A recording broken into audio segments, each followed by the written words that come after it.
On va partir de la définition de ce qu'on appelle le problème dans le Lean Management. Donc le problème, en fait, c'est l'ambition d'amélioration qu'on a.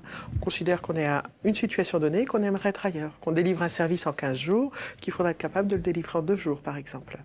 Et une fois qu'on a défini ce problème, on a toute une rigueur d'analyse qui va se découler dans la 3, puis ensuite toute une rigueur d'expérimentation qui va permettre de se dire les actions que je lance vont ou non permettre de résoudre le problème que j'ai posé initialement. La 3 est un outil pour la résolution de problèmes qui soutient la rigueur de la personne qui le rédige et qui est aussi un outil de communication, puisque en permanence, cet A3 est discuté avec les différentes parties prenantes du problème pour dire voilà, j'en suis là, qu'est-ce que tu en penses, comment est-ce que tu peux contribuer, où est-ce que toi, tu pourrais avoir une idée différente de la mienne, etc.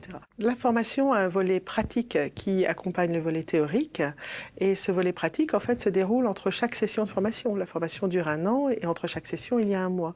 Au cours de ce mois, le stagiaire doit mettre en œuvre un certain nombre de choses qu'il a apprises pendant la formation au sein de l'entreprise.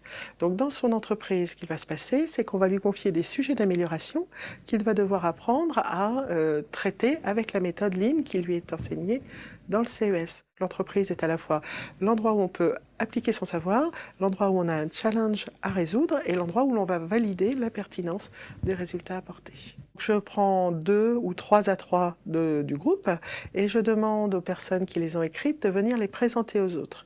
Donc chaque personne a à peu près 20 à 30 minutes au total pour présenter son A3 et répondre aux questions. Donc il présente son A3 au groupe et ensuite le groupe et moi allons lui poser des questions. Des questions ont 2 vocations. La première, c'est de vérifier qu'effectivement la méthode est bien appliquée et on va s'apercevoir que certains points ont été mal compris ou que certains raisonnements ont été trop rapides.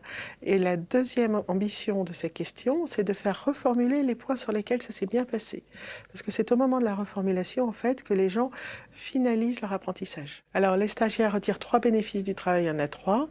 Le premier bénéfice, ils l'obtiennent pour eux-mêmes parce qu'ils ont fait leur A3 et donc ils ont apporté quelque chose à leur entreprise et ils ont appris en faisant l'A3.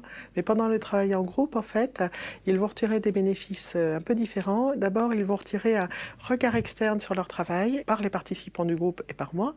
Et ce regard externe, finalement, est un regard bienveillant qui ne vise que à leur donner la possibilité d'être plus pertinents ensuite quand ils vont revenir dans l'entreprise. Donc ça, c'est un deuxième bénéfice. Et le troisième bénéfice qu'ils en retirent, c'est qu'ils sont eux-mêmes en situation de coacher la personne qui présente l'A3.